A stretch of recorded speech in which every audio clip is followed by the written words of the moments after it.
Hey, what's going on, everybody? Welcome to my YouTube channel. My name is Kieran, and I help people using a spiritual perspective. So I'm back. If you guys are watching this, then it's been a while. It's been about almost 4 months, so about four. If you have been subscribed to me this whole time, thanks for still watching. If you're new, thanks for checking me out. And if you subscribed to me a long time ago and am just getting a random video now, then welcome. Hi, I'm still on your YouTube page, apparently.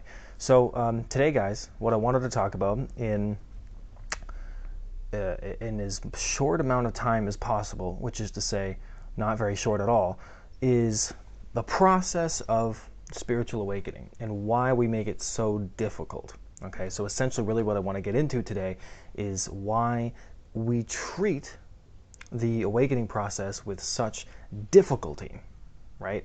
And your definition of the awakening process could be different, but if you've ever gone through any major life change, more often than not, you make it more difficult for yourself. And the reason you make it more difficult is because we believe that we have to go through X amount of hardships in order for something good to come out of it, right? And so this kind of ties into that age-old sort of belief that God is always watching. That you can't really do anything without someone else being aware, right? Your parents when you're a kid, Santa Claus, he's watching you apparently. That's a little creepy. And the same thing with any sort of deity or God, is they're essentially always watching you, right? So there's this like guilt that we have inside of us, almost intrinsic guilt that exists as this sort of space where we must sort of adhere to some sort of set of guidelines just in order to be alive. Just in order to exist comfortably, we must bring in certain amounts of suffering to justify the fact that we're alive in the first place. Okay, so there's this sense of guilt that exists within the human race, this collective, on a pretty fundamental level, very ingrained in, right? How many times have you felt guilty for sitting still? How many times have you felt guilty for doing something you want and it contradicts another idea, another belief, someone else's beliefs, someone else's ideas? So it kind of becomes this game and this mess of when we're allowed to enjoy ourselves, when we're allowed to be okay, and when we're supposed to do all these obligatory things that otherwise we wouldn't really choose to do. So if you narrow that down to the spiritual awakening process, we actually really force ourselves to go through this process at almost an alarmingly high rate, very quickly, without really integrating a lot of it. So we just want to get it over with. We just want to get it done. We want to go through the journey so that somehow it can take us to the other side and we'll be healed, we'll be whole, and we'll be happy, right? But all of those things are a lie, right? There is no end. There is no magical place that you get to where everything is healed, you're feeling 100% like nothing can ever go wrong, and to this point where you're absolutely the best potential version of yourself. There's no end version of that, because you reach a milestone and the next thing you know, 3 months later, something happens that tests the success that you've just had, and then you've got to go through that, and you go through that period, and then 6 months after that there's another thing, right? So there isn't like a life just stops in relevance to the amount of awakening you've been through, right? It doesn't really work like that. If it did, everybody would be awakened at the age of 20 and they'd keep on going in a straight linear line and everybody's life would look the same. But that's not how it works, and it's not supposed to work like that because people offer different things at different times of their lives. So when it comes to the difficulty that we have in basically expressing our own awakening into the world, into the reality that we're looking at, I've noticed like a lot of patterns within myself, within a lot of other people. And first and foremost is just the self-talk, right? Just the negative shit that we chatter, little birds in our brain that basically just tell us stories and stories and stories of just pretty much anything. I mean, it could be positive, but it pretty much ranges from negative to really, really negative. And basically that self-talk has a lot of negativity, a lot of attitude, a lot of insults, a lot of judgment, right? There isn't a lot of room for self-compassion when it comes to the way that we seem to handle our awakening. We seem to think that there is this order to things that we must adhere to. And the awakening process becomes such a difficult thing because it's not understood, right? Because the awakening process is the process of Kieran. It's not the process of Samantha. If your name's Samantha, I'm talking to you.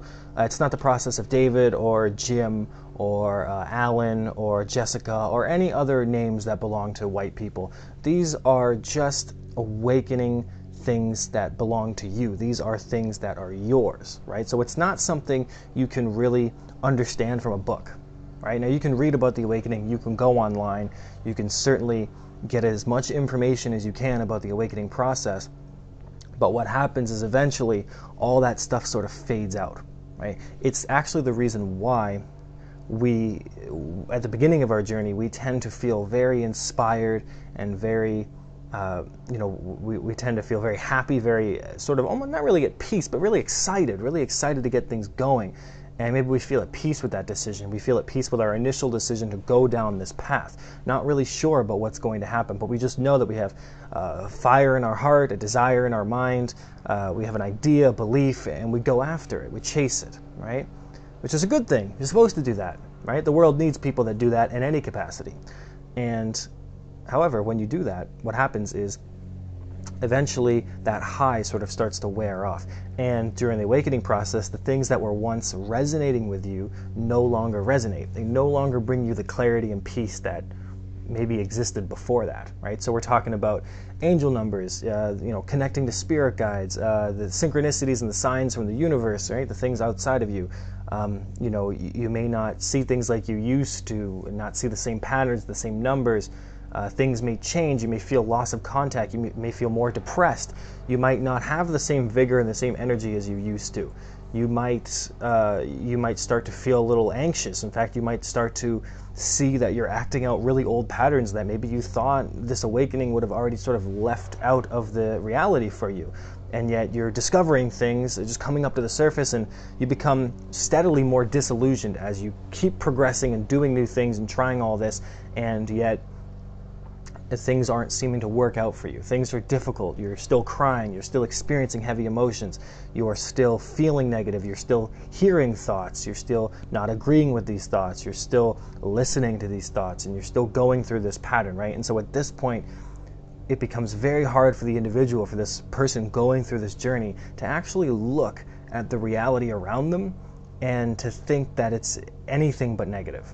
And so we punish ourselves. We blame the universe. We blame some sort of God. We blame source. We blame whatever it is you want to personally attach a label to.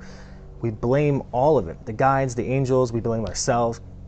Blame, pretty much everything that we possibly can to rationalize or justify exactly what's happening to us. So we create our own suffering by basically making an enemy out of our own experience, right? And it's a shame. It's a shame because it's not supposed to be that difficult, right? The universe never asked you to make your life more difficult. No God, no deity, no energy ever had the opinion of some sort of egoic human. It never had the opinion, never came up with some sort of consequence or conclusion that you should be punished, that you should treat yourself like shit, and that you should hate yourself the whole time while you're going through this journey, and you should take everything seriously, and every time something doesn't work out, you need to try to figure out what's wrong with you, right? Every time something doesn't work out, we, during this spiritual awakening, we tend to look inwards to blame ourselves because there was this original idea, this intuitive sort of download that we were somehow creating the reality outside of us, right? But that's not necessarily true. And that's the New Age belief systems. And New Age belief systems are better left at the front door, because I used to believe in all that stuff, and I'll probably make a video in the future about this, but as my awakening, as I went into the disillusionment phase of sort of my own life, this journey, I realized that a lot of that information was what was making me disillusioned. And as soon as I got rid of all that stuff, things started to open up. I started to free myself a little bit more, and that's what I was taking this 3 months to basically do, was to get out of that phase, and I basically had to leave behind New Age belief systems. And one of those New Age belief systems is that everything you create in the outside is somehow a reflection of you, which is only partly true.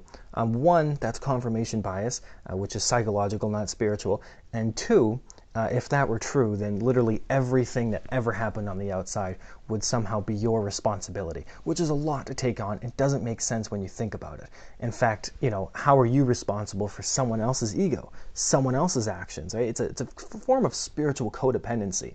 And this is what I've noticed a lot of people go through, whether it's coaching clients or when I used to do tarot readings for people or when I'm just talking to people in general, really. I noticed that regardless of people's own spiritual development and advancement, the one thing that seems prevalent in this sort of journey is that we make ourselves miserable. Because this journey isn't about just discovering the shitty sides of yourself. It's about discovering the amazing parts of yourself. It's about discovering yourself, right? Which involves negative and involves positive. There is this layer to these things, right? So you can't have one without the other. You need both. So this awakening journey is here to basically help you understand all of what you are on the deepest level. But yes, psychologically and emotionally too, you understand what you are, who you are. And that's supposed to bring you a life that's in alignment with yourself. But a life that's in alignment with yourself is going to be painful because you're going from a place of, let's say, not being aligned to being aligned. That's an uncomfortable change. So change is uncomfortable, but there's a reason why a caterpillar is able to go into a cocoon and transform into a butterfly all within the span of a couple of seasons, right? It's easy for them because there isn't a mindful process of this. There isn't this opinions and judgments within little caterpillar, right? That they're not humans. Their physiology doesn't, equate that sort of stuff. But we are humans. We do have, human stuff going on. We've got nipples. Most of us have nipples. If you're watching without nipples, sorry you don't have nipples. But for the rest of us, we have nipples and legs and thoughts and eyes and etc. And all of our patterns exist, and we have emotions, and we cry, and we get angry, and we feel things. And all of that's fine. But it's not fine if you go through a spiritual awakening and you reject your human self. You reject the part of yourself that is experiencing human reality, because that is what's going on here. You are a human, so you're going to have to accept that. And the spiritual awakening is almost taught in a way where it wants you to just be this spiritual being. Just be this ethereal type of soul and always, be in that energy and try to look at things like that. And while I agree with looking at things through a spiritual perspective, if you ignore the human reality of things, you're going to end up just like a hippie living in some bus smoking weed every day, right? You don't necessarily want that either. Or you're going to be one of those new age people who I've met so many times who just basically escape through spirituality. They just, they just keep going on like sound bath therapy, and they try all this different stuff, and they're just addicted to spirituality. They got 100 crystals in their room, and they get naked and put it all over their body when they need to heal. It's like ridiculous stuff that we do to ourselves, and it feels okay in the moment. It feels great in the moment. I've had crystals on my body. I know what it's like, and you do all these spiritual things to try and get yourself healed, to get yourself whole again. And what happens is they work for a short, limited amount of time, but the deeper you go into your journey, eventually you start to just get to your emotions, and which is really all that you're going through and all that there ever really was, is just your emotions. Because once you clear up your emotions, most of the time we know what we're supposed to do. Our inner voice becomes clearer. We listen to ourselves more, right? Because we're not as negative, right? So it's the emotions that are really the blockage, right? Because emotions are what causes our actions. So, if you're trying to do things mentally, do things spiritually, do things physically, you'll get somewhere in certain directions, but you're always going to hit a wall. And that wall is your emotions, because it goes with you everywhere you go.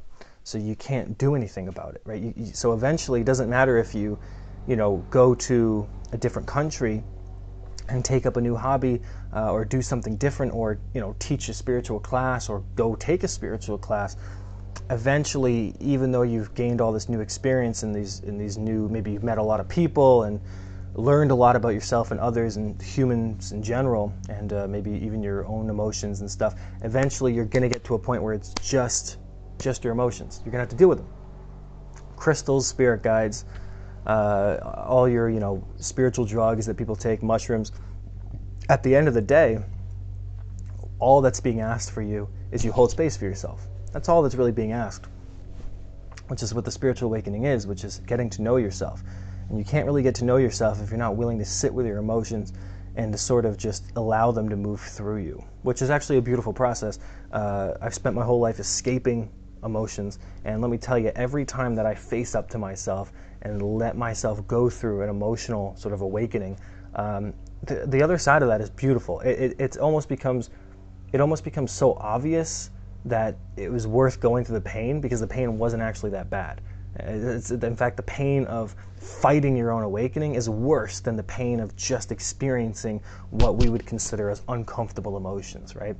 And so this awakening process, getting back to my main point, becomes so difficult for us because we're not willing to face our emotions. We want to do everything but that. So we want to escape through spirituality and every other kind of aspect. And we treat ourselves like shit. I'm going to miss my finger to make the point. We treat ourselves like shit. We talk to ourselves in such a way that is almost completely the opposite of how we should be talking. I mean, even if you've done something you know to not be good for you, I mean, I don't know how beating yourself up is actually going to help. And it's never helped me, not once. Case in point, I used to, for pretty much since the age of 10, 9, something like that, I have bitten my nails, okay? I've bitten my nails. I don't bite my nails anymore. Okay, I don't know if you can see that. I'm still getting used to trimming them. That's a pain. That's a whole other thing. But I don't bite my nails anymore. Anxious habit suddenly disappeared about a month and a half ago. So I haven't bit my nails in a month and a half, which may not seem like a long time, but to go from 20 plus years, I guess, of biting my nails to suddenly just stomping is a direct result of spending time with myself. That's really all that happened. I just spent more time with myself and I got less anxious. There's other symptoms that I'm, working on and stuff, but I've noticed that the more time I spend with myself, the kinder I go through this process with myself, the things that were causing me anxiety seem to go away. And so the symptoms of anxiety seem to go away as well. So there is benefits to this, right? I'm not just saying this stuff because that's how you should go through your awakening. The only way you should anything is if the results of you having to, do something, you should do something, are better than what you've been experiencing. So you should only really do something if the consequences of that, the end result is actually better than what you were doing before. Right? So only do something, only know, whenever anybody says you should do something, if it ends in a stupid result, then you shouldn't do it, and don't listen to anybody. But obviously, if something ends in a great result, if it has a benefit for you, then that's something you should maybe listen to, right? So this journey, it is uncomfortable, it's difficult, it's certainly not an easy thing to go through, but then again, it's not supposed to be that hard, because the only thing that's really difficult about it is change. And change is something that humans go through regardless of the level of their spiritual development or their advancement. So it isn't something that's so unique to you that you can't do it, but it also isn't something so foreign that you don't already know how to handle it. Okay, so like there is this element of trust within yourself. Trust your process, even when you're going through a shitty time. Trust that this is part of it. That this is your shitty time. Everybody has shitty times. It's not your fault that you're going through a shitty time, right? That's really what I'm trying to tell you guys. It's not your fault. So if you could experience that and allow yourself to just believe, even for 5 to 10 minutes of your life, that anything you're going through right now is not your fault, you'll make a huge difference in your life. Because everybody has had shitty times in their life. You can't take the blame of the whole spiritual awakening, of everything you're going through. You can't do that to yourself, because your awakening will go years and years and years and years and years and years.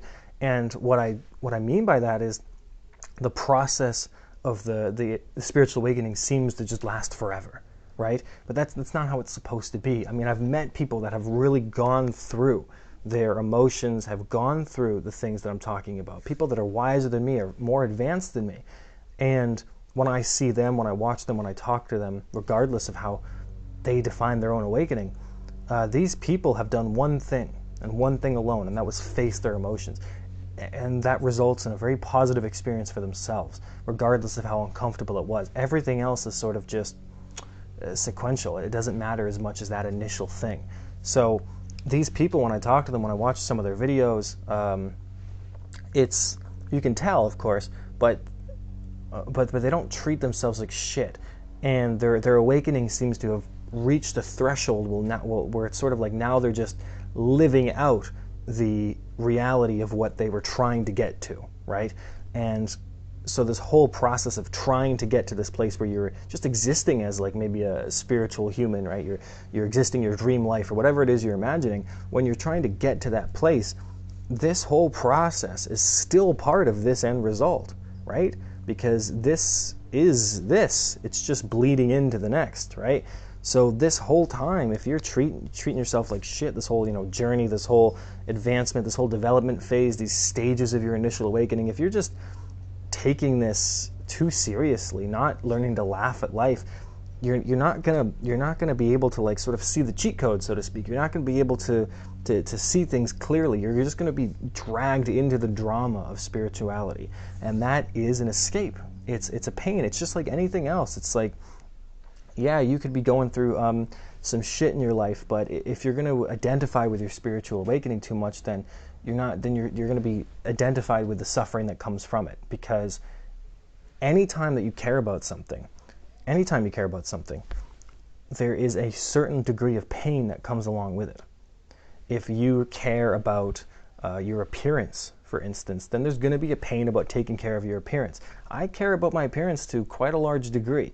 I'm not willing, for instance, to ever go outside to any store, to any place, dressed in sweatpants and just like I woke up out of bed or something. I would never, ever do that, right? But there is a certain level of pain that comes along with that, because if I do want to go somewhere and I'm all dressed up in like sweatpants and pajamas, things like that, then I know that like, oh shit, like I have to get dressed, right? Where some other people, they'll just go for it. They don't care, you know what I mean? So they've eliminated that element of pain.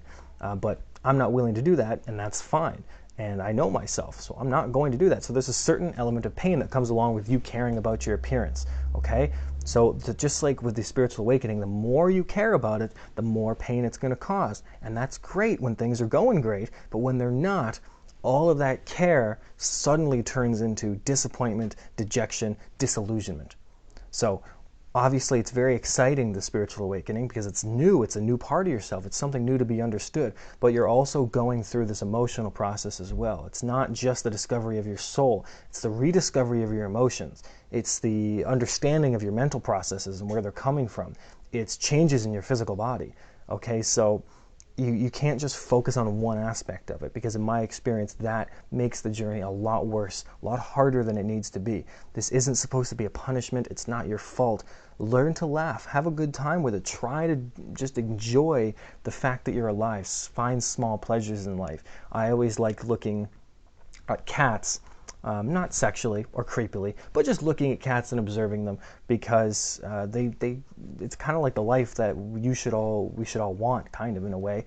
Maybe not the doing nothing, but when I see cats and they're just hanging out, they're just fucking around, they're just doing their own thing, they sleep for 17 hours a day, they take a nap, they have a carefree attitude, they're very lackadaisical, right?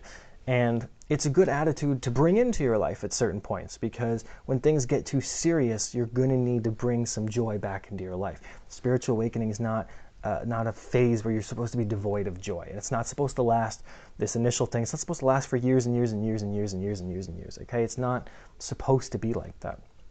However, if you think to yourself, wow, like I'm going to feel shitty for the rest of my life, well, if that were true, say you live to be 85 and you think, wow, this spiritual awakening, these ups and downs, this confusion, the disillusionment, the things changing, not the love life always being in flux, not being able to find the one, not finding like-minded friends, all the things that come with the spiritual awakening, the changes, the jobs, all that stuff, the different attitudes, the belief systems, things fall apart, all of that stuff, everything you can associate with your awakening. If you think that that's going to last until your deathbed, 86, let's say, you've lived to be 86, you have a heart attack is a word. You have a heart attack in, New Jersey, because for some reason you're in New Jersey because your life ended miserably. So you're in New Jersey, probably the third worst state I've ever been to, and you're there and you're at a quickie stop and you're trying to get some Fritos, because that's what 85-year-olds do. They get Fritos and you have a heart attack in the parking lot because you did, because that's how you die. And your whole life, that was your thing. Was just this whole process of awakening, just this terrible all up and down bullshit, constant, constant, constant, constant. If you knew that were to be true, right? If that was actually a reality, you dying in New Jersey at a gas station trying to get some Fritos, and nothing changed about your emotional reality, nothing changed about the way you really experienced your life, just the same stuff the whole time. When you think about that and let it sink in, then what's stopping you from having a different experience?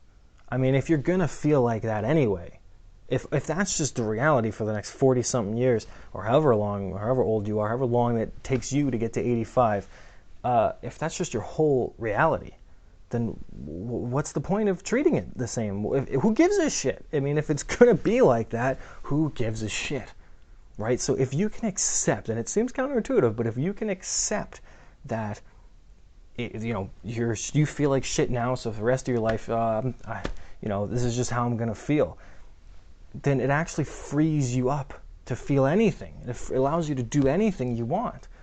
Because if you're gonna, like, you know, say if you can't find, you know, maybe you don't have a person you love in your life at this moment, well, and you've been single for a while and you've had all these failed relationships during your awakening, it just doesn't seem to work out, and maybe it's been 3 years since you've even had somebody in your life you could call a significant other. Hey, if that's the case, and you're feeling really shitty about that, and you just think, well, I bet I'll never find anybody, and there'll just be another 10 years before I find anyone. If it's going to be 10 years, who cares? You know, if the pain, the reality of that actually can open you up to experiencing something new. Because if you're going to be alone for 10 years, then you can do whatever you want. It doesn't matter.